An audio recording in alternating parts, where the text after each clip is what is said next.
எபிசோட்கான முதல் ப்ரோமோ பார்க்கும்போது எத்தனை பேருக்கு அதிர்ச்சியா இருந்தது? ஏன்னா எனக்கு ஷாக்கிங்கா இருந்ததுங்க. ஏன்னா இந்த டாஸ்க் என்னடா இன்னும் முடிக்காம வச்சிட்டு இருக்கீங்க அப்படின்ற மாதிரி தான் இருந்தது. ஏன்னா இது ஒரு இத்து போன டாஸ்க், எப்பயோ செத்து போச்சு அப்படின்றது நம்மளுக்கு தெரியும். ஆனா பிக் பாஸ் டீமுக்கும் விஜய் டிவிக்கும் தான் தெரிய மாட்டுது. அவங்க ஒருவேளை இப்படி நினைச்சிட்டு இருக்காங்களோ, இந்த டாஸ்க் ரொம்ப இன்ட்ரெஸ்டிங்கா இருக்கு, மக்கள் எல்லாருக்கும் ரொம்ப பிடிச்சிருக்கு அப்படின்னு நினைக்கிறாங்களா என்னன்னு தெரியல. ஏன்னா ஊரே கழுவி ஊத்துது. அவங்க ரிலீஸ் பண்ற ப்ரோமோக்கிலேயே பாத்தீங்கன்னா கமெண்ட்ஸ்ல மொத்த பேர் காரி துப்புறானுங்க. டே இந்த டாஸ்க்கை முடிச்சு விடுங்கடா, முடியலடா அப்படின்ற மாதிரி. ஆனா விஜய் டிவியும் பிக் பாஸ் டீம் மட்டும் அப்படியே கண்டினியூ பண்றாங்க. இதுல வேற அடுத்த கட்டமா இவங்களுக்கு மோட்டிவேஷன் கொடுக்கிறதுக்கு சில வேலையை பண்றாங்க. அதை தான் முதல் ப்ரோமோல பாக்குறீங்க. எதுக்காக இதை கொடுக்குறாங்க அப்படின்றத டீடைல்டா பார்க்கலாம். இதெல்லாம் பார்க்கறதுக்கு முன்னாடி ஒரு முக்கியமான விஷயம், சேனலை ஃபர்ஸ்ட் டைம் பார்த்தீங்கன்னா சப்ஸ்கிரைப் பண்ணிட்டு வீடியோ லைக் பண்ணி வச்சுக்கோங்க. ஏன்னா அப்பதான் நிறைய பேருக்கு இந்த வீடியோ சஜஸ்ட் ஆகும். ஸோ பார்த்து பண்ணி விட்டுருங்க. ஓகே, ஒன் பை ஒன்னா பார்க்கலாம். முதல்ல இந்த ப்ரோமோ மேட்டரை வந்து பார்த்தீங்கன்னா பார்க்கறதுக்கு முன்னாடி இந்த பிக் பாஸ் சீசன் 9ல ஹை மொமெண்ட்ஸ் ஒன்று இருக்கும்ல, அதாவது இப்போ சீசன் 8ல வந்து இந்த மொமெண்ட்லாம் பயங்கரமான மொமெண்ட் ப்ரோ, மறக்க முடியாத மொமெண்ட் இருக்கும்ல. ஸோ அந்த மாதிரி பிக் பாஸ் சீசன் 9ல மறக்க முடியாத மொமெண்ட்ஸ் அப்படின்ற மாதிரி உங்களுக்கு இது வரைக்கும் ஏதாவது ஒன்று இருந்தா கமெண்ட்ல மென்ஷன் பண்ணுங்க. எனக்கு அந்த மாதிரி ஹை மொமெண்ட்ஸ் அப்படின்ற மாதிரி இப்போ எதுவும் இல்லை. இருந்தால் நான் சொல்லுவேன். ஏன்னா எனக்கு இப்போ பார்த்த வரைக்கும் பார்த்தீங்கன்னா சரி இது பயங்கரமாக நம்ம மனசுக்குள்ள அப்படியே நிற்கிற மாதிரி ஒரு மொமெண்ட் ப்ரோ அப்படின்ற மாதிரி எனக்கு தோணவே மாட்டுது. நானும் யோசிச்சு பார்க்குறேன். சரி சீசன் 9ல அவ்வளோ அந்த ஃபோட்டோ ஃப்ரேம்லாம் காமிக்கிறாங்களே ஆக்சுவலாக இந்த ப்ரோமோல. ஸோ அதை பார்க்கும்போது ஆமால இந்த சீசன் 8ல வந்து இந்த மொமெண்ட்லாம் பயங்கரமாக இருந்தது அப்படின்ற மாதிரி தோணும். சீசன் 9ல அந்த மாதிரி எந்த மொமெண்ட்டுமே தோண மாட்டுது. இன்கேஸ் அப்படி யோசிச்சு பார்த்தாலுமே பார்வதி மூஞ்சும் திவாகர் மூஞ்சும் தான் வருது. இந்த ரெண்டு மூஞ்சி தான் நம்மளுக்கு வந்து ஓகே இது வந்து பயங்கரமான சண்டை, இது அதை விட பயங்கரமான சண்டை. அப்புறம் பார்த்தீங்கன்னா கிரிஞ்சு சைடில் போகும்போது இது வியானா பயங்கரமான கிரிஞ்சு, ஸோ இதை விட கிரிஞ்சு பார்த்தீங்கன்னா இப்போ அப்படின்ற மாதிரி ஒவ்வொருத்தரும் நம்ம இப்படி தான் பார்க்க முடியுதே தவிர ஒரு ஷோவாக பார்க்கும்போது இது இன்ட்ரெஸ்டிங்காக இருந்தது அப்படின்ற மாதிரி யோசிக்கவும் முடியல. அது என்னோட பர்ஸ்பெக்டிவ். உங்களோட பர்ஸ்பெக்டிவ் என்ன தோணுதுன்றத கமெண்ட்ல மென்ஷன் பண்ணுங்க. எனிவேஸ் இந்த ப்ரோமோ மேட்டருக்கு வரும். முதல்ல இவங்க என்ன ஸ்கூல் பசங்க எல்லாரும் என்ன பண்றாங்க, வாங்க உங்களை கூட்டு போய் பார்த்தீங்கன்னா பிக் பாஸோட ஹிஸ்டரியை காமிக்கிறோம் அப்படின்ற மாதிரி கூட்டிட்டு போறாங்க. அது ஒரு ஹிஸ்டரி, சரி ஓகே ஏதோ கூட்டு போய் பசங்களை காமிக்கிறாங்கன்னு வச்சுக்கோங்களேன். ஏன்னா இவங்களை பொறுத்த வரைக்கும் இந்த டாஸ்க்கை முடிக்கூடாது முடிவு பண்ணிட்டாங்க. ஏதாவது ஒன்று பண்ணி ஏதோ ஒன்று பண்ணி இந்த வாரத்தை வந்து ஒப்பேத்தி விட்டணும்னு நினைக்கிறாங்க. நான் கூட நினைச்சேன் இன்னைக்கான முதல் ப்ரோமோ வந்து பார்த்தீங்கன்னா best performer worst performer choose பண்ணுவாங்களே, ஸோ அதுதான் முதல் ப்ரோமோவா இருக்கும் அப்படின்னு நான் நினைச்சேன். ஆனால் இன்னும் இந்த டாஸ்க்கை வந்து கண்டினியூ பண்றாங்கன்னா இவங்க வந்து பயங்கர அவங்களோட கான்ஃபிடன்ஸ் லெவல் எந்த அளவுக்கு இருக்குன்னு நினைச்சு பாருங்க. ஆக்சுவலாக பயங்கரமாக அவங்க கான்ஃபிடன்ஸ்ல இருக்காங்க. இந்த ஸ்கூல் டாஸ்க் வந்து பார்த்தீங்கன்னா மக்கள் மத்தியில் பயங்கரமான ஒரு எப்படி சொல்ல வரவேற்பை பெற்றுச்சு. அதனால வந்து பார்த்தீங்கன்னா மக்கள் எதிர்பார்க்குறாங்க இது இன்னும் ஒரு நாள் எக்ஸ்ட்ரா கண்டினியூ பண்ணுவோம் அப்படின்ற மாதிரி நினைச்சிட்டாங்க போல. என்ன பொறுத்த வரைக்கும் எப்பா டே முடியலடா ஏன்டா இப்படி சாவடிக்கிறீங்க அப்படின்ற மாதிரி தான் இருக்கு. உள்ளுக்குள்ள பார்வதி ஆல்ரெடி நான் பாத்திரம் தேய்ச்சி சோறாகி செத்து போறேன், இதுல முடிக்காம ஏன்டா இன்னும் கண்டினியூ பண்றீங்க அப்படின்ற மாதிரி தான் அவங்களோட ஃபீலிங்ஸ் இருக்கும். உண்மையிலே எதுக்கு வெள்ளிக்கிழமை வரைக்கும் இந்த டாஸ்க்கை கண்டினியூ பண்ணுறாங்க அப்படின்றது எனக்கும் தெரியல. ஏன்னா மற்ற டாஸ்க்லாம் பார்த்தீங்கன்னா ஃபிசிக்கல் டாஸ்க்கே முடிச்சிருவானுங்க. இந்த டாஸ்க்கை ஏன் இவ்வளோ தூரம் கண்டினியூ பண்ணுறாங்கன்னு தெரியல.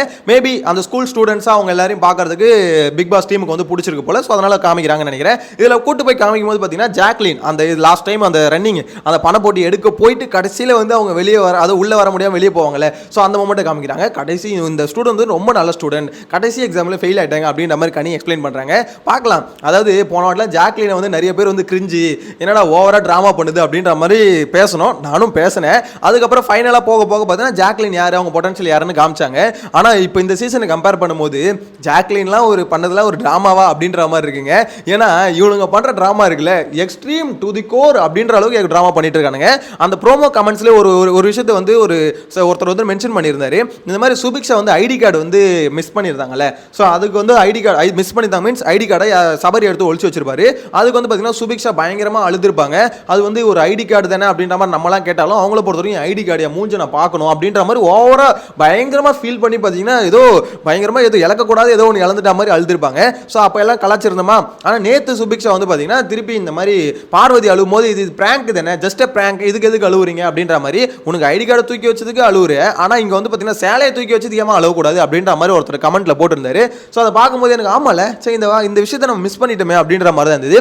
ஏன்னா நேற்று அந்த சேலையை தூக்கி வச்சது ஒன்று விக்கலு, இன்னொன்று பார்த்தீங்கன்னா சுபிக்ஷா. ஸோ இவங்க ரெண்டு பேரும் தான் தூக்கி வச்சாங்க. ஸோ அப்படி இருக்கும்போது உங்களுக்கு வந்தா ரத்தம் மற்றவங்களுக்கு வந்தா தக்காளி சட்னியாடா அப்படின்ற மாதிரி தான் இருக்கு.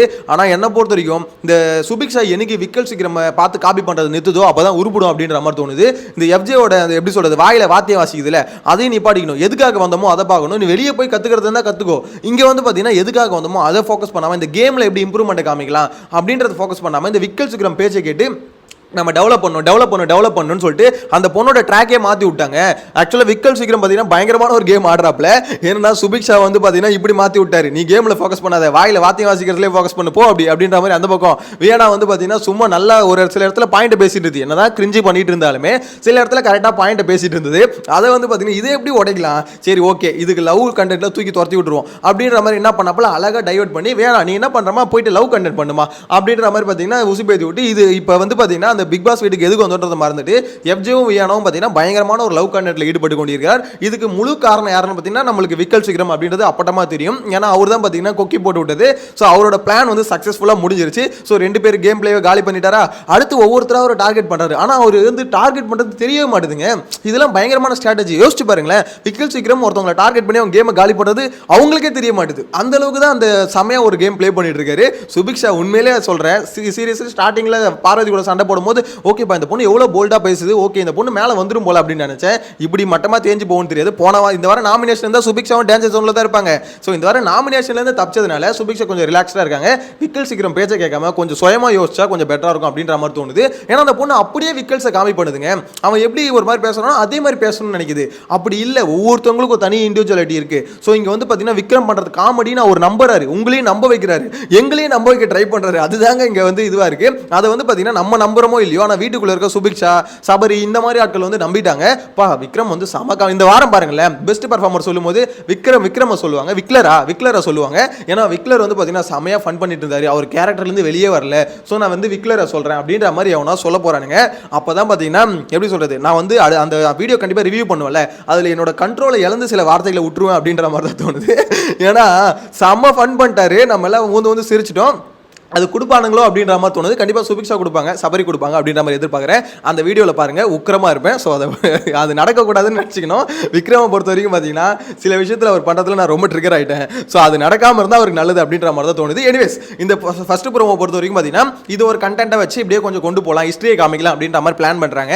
எனக்கு தெரிஞ்சு இந்த மாதிரி காமிக்கிறது மூலிமா அவங்க என்ன சொல்ல வராங்கன்னா, கண்டிப்பாக இந்த மாதிரிலாம் பாடுறா எவ்வளோ சூப்பராக விளையாடிருக்காங்க, ஸோ இந்த மாதிரிலாம் பார்த்து நீங்களும் கற்றுக்கோங்க, ஒரு டாஸ்க்கை எப்படி விளையாடணும் அப்படின்ற மாதிரி கற்றுக்கோங்கன்னு சொல்கிறாங்கன்னு தான் நான் எனக்கு தோணுது. ஏன்னா இவனுங்களுக்கு என்னதான் சொல்லியும் பார்த்தாச்சு, அடிச்சும் பார்த்தாச்சு, அவுத்தும் பார்த்தாச்சு, அப்பயும் இவனுக்கு திருந்துற மாதிரி தெரியல. இதுக்கப்புறம் இவனுங்களை வந்து நம்ம வழி கொண்டு வருது. இதுக்கு முன்னாடி சீசன்ல எப்படி எப்படி விளையாண்டாங்க, என்னென்ன மொமெண்ட்ஸ் நல்லா இருந்தது, அதை பார்த்தாவது இவனுங்களுக்கு ஓகே நம்மளுக்கு இந்த மாதிரி ஒரு மொமெண்ட் வேணும்ல, சரி டாஸ்க்ல நம்மளும் இந்த மாதிரி ஒரு இடத்துல நிற்கணும்ல அப்படின்ற மாதிரி கொஞ்சமாக யோசிக்கணும். யோசிச்சாதான் பார்த்தீங்கன்னா அந்த சீசன்ல ஓரளவுக்கு ஞாபகம் வச்சுப்பாங்க. இப்போ பார்வதி வந்து ஓரளவுக்கு ஞாபகம் வச்சுப்பாங்க. ஏன்னா பார்வதி தப்பா பண்றாங்களோ இது சரியா பண்றாங்களோ இது சொல்லு அதெல்லாம் மேட்டர் இல்லை. ஆனால் அவங்கள பொறுத்த வரைக்கும் இந்த சீசன் 9ல பார்வதின்னு ஒரு கேரக்டர் யாராலையும் மறக்க முடியாது. வனிதா எப்படி மறக்க முடியாது, அது மாதிரி பார்வதியை மறக்க முடியாது. சேம் டைம் பார்த்தீங்கன்னா திவாகரையும் மறக்க முடியாது. ஏன்னா இதுங்களாம் யூனிக் பீஸாக ஒன்று இருந்துருச்சுங்க. ஸோ மிச்சவங்களெல்லாம் பாருங்களேன், அவங்க அப்படியே மறந்துடும். ஏன்னா அவங்களுக்குன்னு ஒரு இண்டிவிஜுவாலிட்டியே இல்லை. ஸோ அதை காமிக்கணும் அப்படின்றதுக்கோசம் இதை கூட்டு போய் காமிக்கிறாங்க அப்படின்ற மாதிரி எனக்கு என்னமோ தோணுது. ஒவ்வொருத்தருக்கும் ஒரு இண்டிவிஜுவாலிட்டி இருக்கு. நீங்க யாருன்றது காமிங்கடா, நீ உங்க ஃபுல் பொட்டன்ஷியலை காமிங்கடா அப்படின்றதுக்கோசம் இதெல்லாம் காமிக்கிறாங்க. இதெல்லாம் பார்த்து இவனுங்க புரிஞ்சுப்பானுங்க அப்படின்னு உங்களுக்கு தோணுதா? எனக்கு தோணல. அதாவது இவ்வளோ சொல்லி இவ்வளோ பேசி ஃப்ரெண்ட்ஸை விட்டு அட்வைஸ் பண்ண வச்சு இவ்வளவும் பண்ணியே இவனுக்கு புரிஞ்சுக்கலாம். ஜஸ்ட் ஒரு ஃபோட்டோ பார்த்து அவனுக்கு புரிஞ்சுக்க போகிறானுங்க. எனிவேஸ், பிக் பாஸ் வந்து பார்த்தீங்கன்னா என்னென்னமோ ட்ரை பண்ணுறாங்க, அதில் இதுவும் ஒரு ட்ரை அப்படின்ற மாதிரி தான் சொல்ல தோணுது. வெயிட் பண்ணி பார்க்கலாம் விஜய் சேதுபதி இந்த வீக்கெண்டை எப்படி ஓட்ட போகிறான்னு தெரியல. லாஸ்ட் வீக்கெண்டு பயங்கரமான ஹிட் போல இருக்கு, அது ஒரு டிஆர்பியில் எகிரிச்சு போல இருக்கு. விஜய் டிவி பெருமையாக அதை எடுத்து போஸ்ட்லாம் போட்டுருக்காங்க. ஸோ அதை பார்க்கும் லாஸ்ட் வீக்கெண்ட் உண்மையில நல்லா தான் போச்சு. ஏன்னா விஜய் சேதுபதி வந்து நல்லா ரோஸ் பண்ணியிருந்தாரு. ஸோ அதனால் நல்லா போச்சுன்னு வச்சுக்கோங்களேன். இந்த வாரம் தான் பாருங்கள் விஜய் சேதுபதி யாருன்னு காமிப்பாரு. ஏன்னா கண்டென்ட்டே இல்லை, எதை கண்டென்ட்டாக எடுத்து இந்த வாரத்தை ஓட்ட போறாரு அப்படின்றதான் இங்கே கேள்வி. ஏன்னா போன வாரம் பார்த்தீங்கன்னா வெள்ளிக்கிழமை இது அப்புறம் அந்த வெள்ளிக்கிழமை நிகழ்வுகள்னு போடுவாங்கல்ல, தட் மீன்ஸ் சனிக்கிழமை. ஸோ அந்த 2 நாளில் நடந்த சம்பவத்தை அடிச்சு தான் பார்த்தீங்கன்னா போன வாரம் வீக்கெண்டே ஓட்டிட்டு இருந்தாரு. அதுக்கு முன்னாடி வீக் டேஸில் நடந்த எல்லாத்தையும் பார்த்தீங்கன்னா அப்படியே விட்டுட்டாங்க. அது ஒரு மேட்ரையில விட்டுட்டு இந்த டாபிக் வச்சு அடிச்சாங்கன்னு வச்சுக்கோங்களேன். ஸோ இந்த வாரத்துக்கு எனக்கு தெரிஞ்சு இப்போ வரைக்கும் கண்டென்ட் இல்லை. விஜய் சேதுபதி எப்படி ஓட்ட போறாருன்னு தெரியல. இன்வெஸ்ட் வெயிட் பண்ணி பார்க்கலாம். உங்களோட கருத்தை மறக்காம கமெண்ட்ல மென்ஷன் பண்ணுங்க. இந்த ஸ்கூல் டாஸ்க்கை இன்னும் முடிக்காம இருக்காங்களா, அதை பத்தி நீங்க என்ன நினைக்கிறீங்கன்ற சொல்லுங்க. நெக்ஸ்ட் வீடியோல மீட் பண்ணலாம். Bye by.